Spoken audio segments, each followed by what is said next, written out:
When it comes to Bitcoin, it kind of goes back to this concept of what we call in the community peer-to-peer.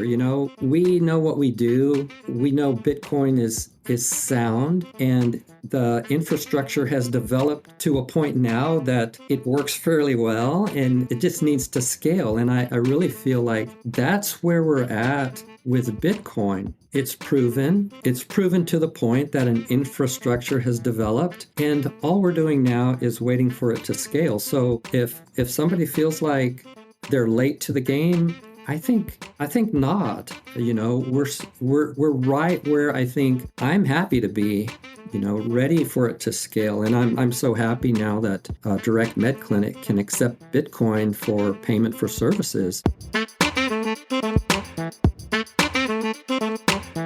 Welcome to the Business Bitcoinization Show, the show dedicated to helping you enrich your life and grow your business with Bitcoin, the hardest money on planet Earth. I'm your host, Josh Friedman, and our guest today is Dr. Roger Moczygemba, who heads up a direct primary care clinic in San Antonio. Today, we're going to be talking about the connections between the DPC model and accepting Bitcoin payments. We're also going to be talking about why it pays to be early to something. He was the first physician at Teladoc. He was also an early adopter of the DPC model, and now he's early to Bitcoin. We're going to get to our interview with Dr. Roger right after this. Business owners, unlock the benefits Bitcoin has to offer your business with the Bitcoin for Business Quick Start Guide. This 27-page guide highlights the 6 ways you can grow your business with Bitcoin. Check it out in the show notes. Dr. Roger, welcome to the podcast. I'm glad to be here. Thanks for inviting me. So I like to start off every single interview with a few questions that help us to get to know you a little bit better and give us some insight for our own lives. Are you ready for these? Yes. Question number 1 is this: when and how did you first learn about Bitcoin? Well, actually, I first heard about Bitcoin in 2016 when I was living in Utah. My neighbor told me about it, but it seemed too far out there, and I never really got interested in it. It just wasn't time for me then.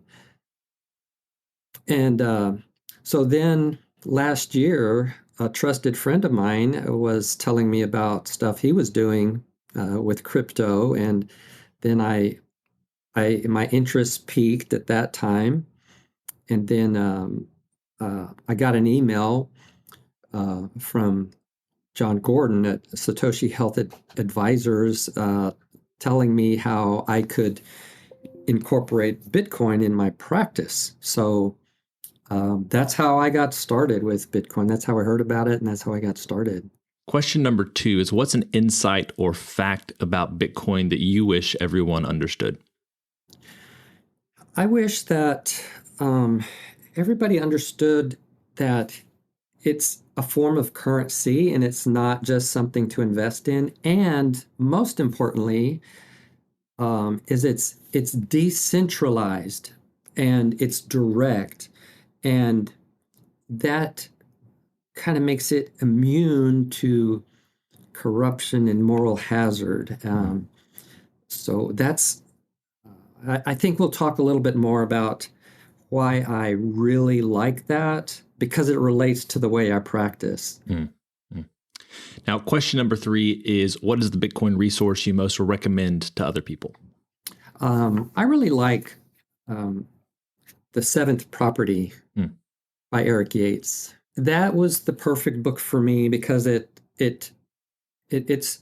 goes into some detail about how our monetary systems have evolved over the ages, and then it shows this pattern of banking and becoming centralized banking, and how governments get involved in that, and there's patterns that he points out of how that has cycled through the ages. And then he does a very good job of introducing Bitcoin, and I'm still pretty new to Bitcoin, and all he goes into as much technical detail as I think anybody would ever want. It's pretty technical. So that's why I really like that resource. Mm-hmm. Question number 4 is, beyond Bitcoin, what's a resource, tool, or idea that's been helpful to you or your practice recently? That the idea of this direct pay concept. I'm a doctor, obviously, and this has made all the world of difference for me. Stepping away from the third party traditional model with insurance and dealing directly with my patients through indirect primary care or direct pay. Um, so I talk to business owners about that who are struggling with the high cost of healthcare for their employees, and I tell them how this model, and I show them how, tell them and show them how this model can save them money on their healthcare spend and provide affordable access to a doctor for their employees. So that's made a great big difference for me in business and also in my career, the way I practice. Now we have our final, what we call our arbitrary but insightful question, and it's this. As a general life principle, is it better to ask why or why not? I think the main thing there is you're asking questions. So why or why not, in my mind, is it doesn't matter. It's this one or that one. But the most important thing is that you're asking. And when you're asking, I firmly believe that things around you will start to appear. You'll find answers. Scripture says, seek and you shall find. I firmly believe that when a person is inquisitive and they start looking in their environment, reading, listening to podcasts, or talking to people, they'll get their questions answered.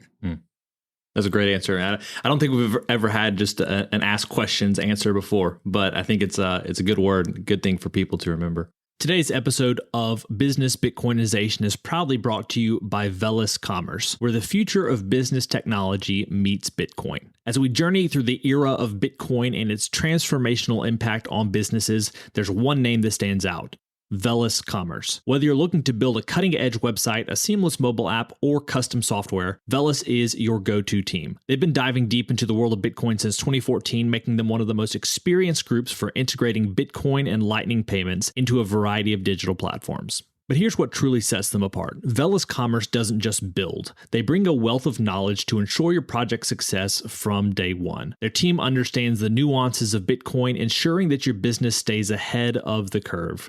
And for all business Bitcoinization listeners out there, Velis Commerce is offering a free consultation to kickstart your project the right way. So if you're ready to future-proof your business in the coming age of hyper-Bitcoinization, head over to veliscommerce.com or reach out on Twitter at veliscommerce. Let's make sure your business thrives in the Bitcoin era. If you were hit by a bus right now, could your family access your Bitcoin? When's the right time to stop hodling and use Bitcoin to impact your family's lives, not just yours? What if Bitcoin doesn't reach the value you expect, or it takes longer to reach that value? Do you have a plan? Do you have the proper trust structure to avoid probate, maintain your privacy, and minimize taxes? Do you want to avoid taxes to stack more sats or leverage your stack without selling? Should you add Bitcoin to your business's balance sheet? Are you truly confident in your self-custody setup? If any of those questions made you stop and think, you probably realize that simply buying and holding Bitcoin is not a complete financial plan. That's where Strong Wealth comes in. Orange-pilled advisors blending traditional financial planning with deep Bitcoin expertise, giving you the best of both worlds, so you can sleep peacefully knowing you're making the right moves for your family no matter what happens. Schedule a free call at strongwealth.net. That's strongwealth.net. Strong Wealth, wealth management for Bitcoiners by Bitcoiners. Well, Dr. Roger, we're here today to talk about your practice, and you've recently begun accepting Bitcoin. You've just introduced the concept of direct primary care in your previous answers. We've had one other direct primary care physician before, and some other people that have similar models. But I love the concept, and I'd really be interested in hearing a little bit about how you got started with direct primary care and some of the strengths you've seen, both for doctors from the business side, but also for patients. Great. Yeah, I was living in Utah, and I began working for an urgent care there that was a hybrid. They were doing insurance, but they also were doing direct primary care. And I thought, oh my gosh, how refreshing is this to be treating people that are paying me directly? And employers were doing that with this clinic. And I thought, wow, this is amazing. And so I came across a guy that was trying to franchise this model, and I said, "Hey, well, I can help you in San Antonio." So I started working with him to do that, and make a long story short, it didn't work out with with working with him, but I ended up starting the clinic myself in San Antonio, and it's called Direct Med Clinic. And as far as I know, it's the first direct primary care clinic in San Antonio. And it's been so refreshing, like I mentioned, to practice medicine this way. And it's so rewarding to get the feedback from patients telling me, like, I'm so glad you're doing this, because if you weren't, I wouldn't have anything. And it's rewarding to see people respond to the treatment that I know they need, rather than try to be a doctor that is funneled or conditioned to just provide treatment that I'm going to get reimbursed for, working with the third-party insurance company. And I saw this so much during COVID. I was able to treat people the way my research and training and resources were telling me they needed to be treated, and people responded to that. And many people told me, like, thank you for saving my life. Thank you for saving my brother's life, my parents, So that was so rewarding to do that. And now we have other things in our practice that we can offer people that aren't reimbursed by insurance that work for people. So I kind of forgot the question. Did I answer the question? I got kind of on my soapbox a little bit. Yeah, I think you answered the question, except for maybe what are some of the benefits for doctors as far as the business model goes? You've just talked about how it's nice to be able to practice medicine how you think it should be practiced. But what does the financial side look like in comparison to a more conventional model? We don't have a waiting room full of people. We get to spend time with our patients and talk to them, get to know them. Doctors in primary care might have a panel size of 2 or 3 or 4,000 patients. Ours is under 1,000 usually. So we spend time. And then financially, we don't have to have extra staff just pounding the insurance companies all the time to get reimbursed for the services. So we don't need that expense of extra office staff. And what patients pay us pays the bills, and it provides a nice lifestyle with time and income for us. So one of the interesting things about direct primary care is that at least all of the models that I've seen is just basically a monthly retainer. You kind of pay a certain amount each month to the doctor. You might have some additional context or insight to provide there. That model makes so much more sense to me, because everyone's used to paying for things on a monthly basis now. Now, I will admit that paying for software every month, as opposed to just paying one time, is a little frustrating. But at least it's upfront and clear, as opposed to working with insurance companies where a lot of the costs can be hidden, or it can be hard to really get down to the bottom of things. So is that a pretty good assessment of how it works for you, or are there some additional costs that might be involved for your patients? That's a great point. And we try to be very, very transparent. All of our prices are listed on our website. And when somebody comes in and they need labs or imaging, we tell them at the time of service what it's going to cost. A clinic can contract with a lab, and we get lab pricing or discount pricing because we're a clinic. And my clinic has done the same thing with imaging facilities in the area. So we get direct cash pay pricing for that. So imagine this.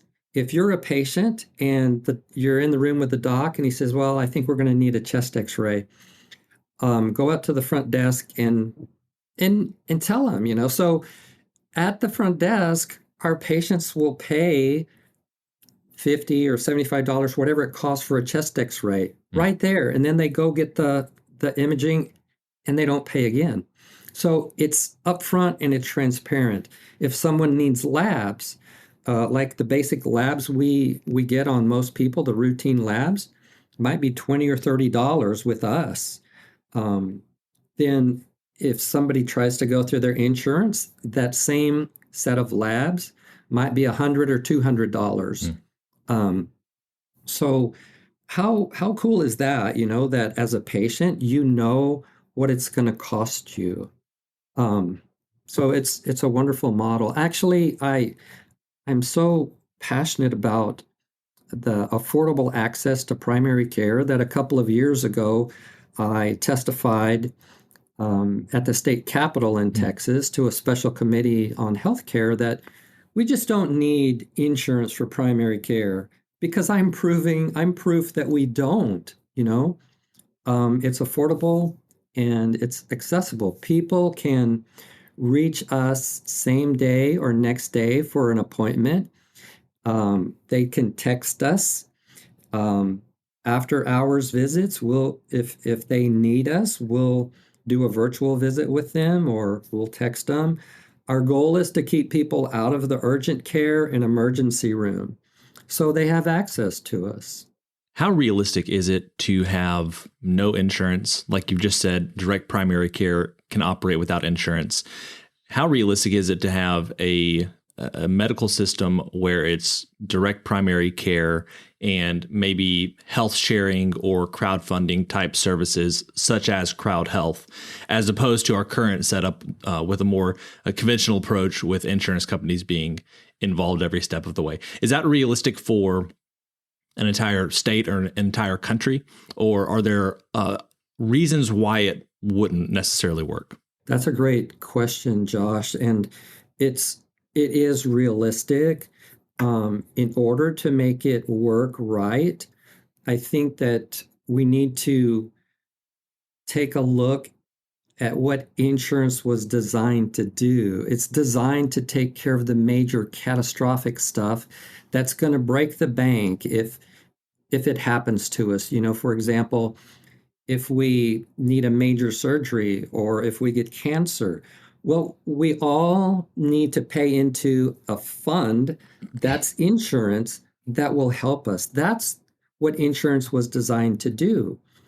Healthcare insurance has gotten a little greedy. We don't need it for primary care, just like we don't need our car insurance to pay for oil change or new tires. It's the same concept. And so there are other models out there, like you mentioned, that can be used to keep the cost of care in these catastrophic events more affordable. One of the things that we mentioned before starting recording is that you found yourself early to a number of different things. And I'd be interested to hear about, first of all, now that Bitcoin is at least flirting with 100,000. It's been over and it's been under recently. And by the time this comes out, it might be over again. But, in the $100,000 range, a lot of people think that they're late to Bitcoin.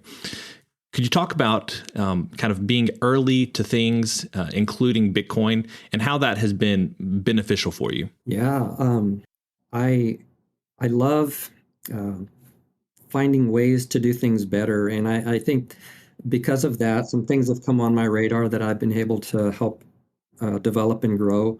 One of them was a company called Teladoc. I was the first doctor doing Teladoc consults, and I was the president of the Physician Association when it started and helped grow the nationwide network. And I knew what I could do. I knew I was competent and confident being a doctor, and I could take care of people that way. And I knew what I could do and what I couldn't do. I knew if someone could have a bad outcome, and I didn't go there. I wouldn't let that happen. So telemedicine was just a tool for a trained doctor. So I feel really fortunate to have helped develop that, and had no bad outcomes with that. And then direct primary care is the same way. I feel so fortunate to have found that. I wish I would have found it many years earlier. But then when it comes to Bitcoin, it's kind of goes back to this concept of what we call in the community peer-to-peer. We know what we do. We know Bitcoin is sound, and the infrastructure has developed to a point now that it works fairly well, and it just needs to scale. And I really feel like that's where we're at with Bitcoin. It's proven to the point that an infrastructure has developed, and all we're doing now is waiting for it to scale. So if somebody feels like they're late to the game, I think not. We're right where I think I'm happy to be, ready for it to scale. And I'm so happy now that Direct Med Clinic can accept Bitcoin for payment for services. And what is it that you use for accepting Bitcoin? I'd be interested for you to just talk about that, as well as maybe how your clientele have responded to that option. Mm-hmm. Yeah, so we switched to a service that people can pay with their credit card, or they can pay with Bitcoin. It's called Zaprite. Mm-hmm. And so from there, it goes into my Bitcoin wallet. And then from there, I can move it into a long-term storage solution. So then I've not had a lot of people using Bitcoin for services yet, but I'm still trying to break into the community, get to know people, and share what we do, and talk about the value of what we do, and educate people about Bitcoin myself. Mm-hmm. Excellent. So one of the things that I understand that you do is have employer kind of B2B relationships on the direct primary care side. If my understanding is correct, I'd be interested to learn a little bit more about that, because we've talked about the peer-to-peer side of things, but there's also just a benefit in giving employees access to something like this through their job. How does that work? And I guess, is this something that is beginning to be widely practiced, or is it? I'm guessing it's still mostly one-to-one, or working with families. But how has this worked for you so far? Yeah, it's been working very well. As I was growing up in my medical career, I was fortunate to have interactions with a lot of employers, and I learned what they need from their clinic or from their doctor. So as I started Direct Med Clinic, I naturally started talking to employers, and what I found was that employers with, say, less than 50 people really struggle to find affordable solutions to provide a healthcare benefit, and sometimes they just go without, and sometimes it's just such a financial burden on them. So um, I I tell them how we can structure this partnership with them. Like, here's what a membership cost. You buy these memberships for your people, and these are all the benefits they get. And I show them they can save 20, 30, 40% on their healthcare spend on that. And so these employers will just buy the memberships or buy half of the memberships for their employees. It works really well. And yeah, it just works really well. People have affordable access. And then another thing that we do as part of my clinic is we give them access to 1,100 generic medications for free by mail order. Wow. So people love that. In Texas, unfortunately, doctors are not allowed to dispense medication out of the office. So this is, in Texas, for us, the next best thing to that. So one thing I always like to ask doctors, just to get their insights, since optimally doctors are going to be much more in tune with what's happening in the medical world than the average person. Since we have you, and I know that you're highly engaged as a doctor, I'm curious to know your answer to these two questions. First of all, what's something that today seems a little far out there or strange that in the future is going to seem normal and common sense? Mm-hmm. And then the next thing is, what is something that seems normal today that in the future we're going to look back on it and say, I can't believe we did that? All right. So a couple of things that have piqued my interest, and I've been amazed at what is happening right now in some practices. One of them is PRP, or platelet-rich plasma injections. This is some amazing science, and the community, the orthopedic community, is still a little bit unsure about it, but it works. I think it's just a matter of, we need to know who we're giving it to.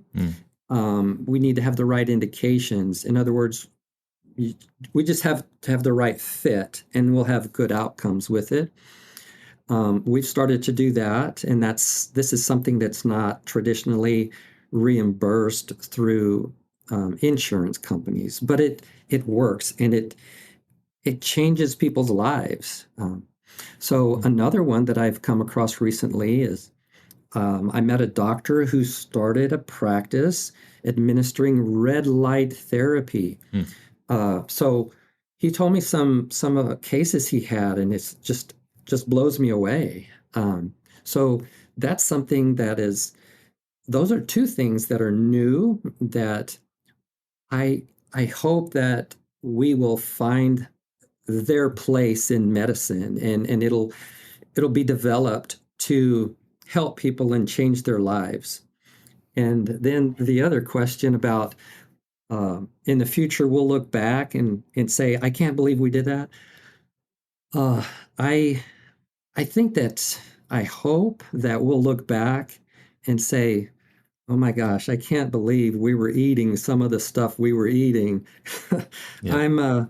There's some foods out there that are just not good for our health. Are there some things that you would recommend when it comes to the foods?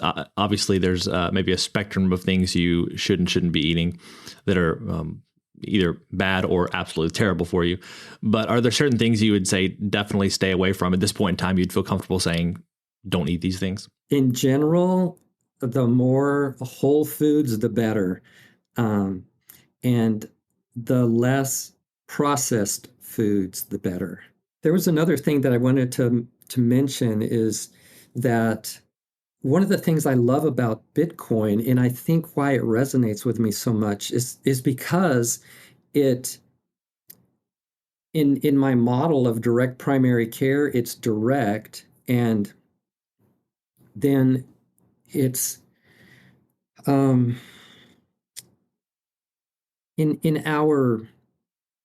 our centralized monetary system, it's not direct, right? There are these third parties that get involved in the monetary system, like with the Federal Reserve and banking and interest rates. There, all of that is controlled by a third party, right? So there's kind of a parallel to that in healthcare. I think that Bitcoin is to our traditional monetary system what direct pay and direct primary care is to our healthcare system. There's this healthcare has become very expensive, and it has to do with input from the government and insurance companies. The government has always wanted healthcare for everybody, but what they were mandating for everybody was health insurance. And there's a big difference between what I do, real healthcare, and health insurance. By mandating that, they put in place this thing called the medical loss ratio, which is part of the Affordable Care Act, otherwise known as Obamacare. And it says that in small markets, insurers are supposed to pay, they have to pay by law, 80% of what they collect in premiums back to doctors and hospitals. In larger markets, they pay back 85%. So if you are the insurance company, how do you make your money? You make it on that 20% or on that 15%. So if you want to make more money, do you want healthcare spending low or high? You want it high, right?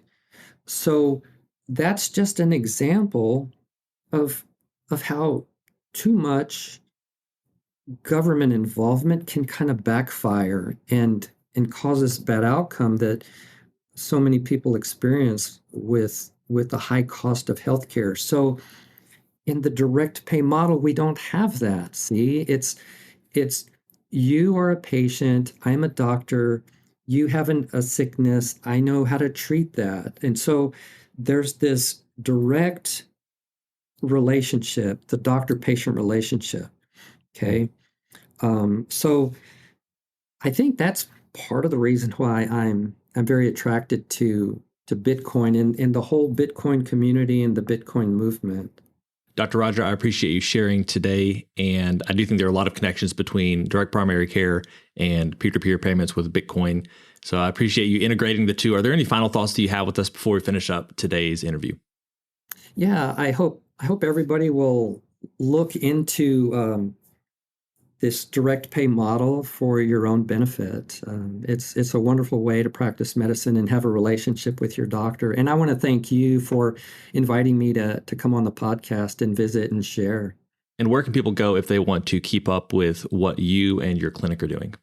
That's thank you for asking that. The name of the clinic is Direct Med Clinic. We're at directmedclinic.com, and you can get a lot of info about what we do and direct primary care there. I'm also on LinkedIn, so you can go there. Feel free to reach out and learn more about direct primary care.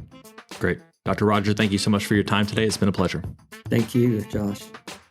Well, friends, it's a wrap. Thanks so much for listening to this episode of the Business Bitcoinization Show.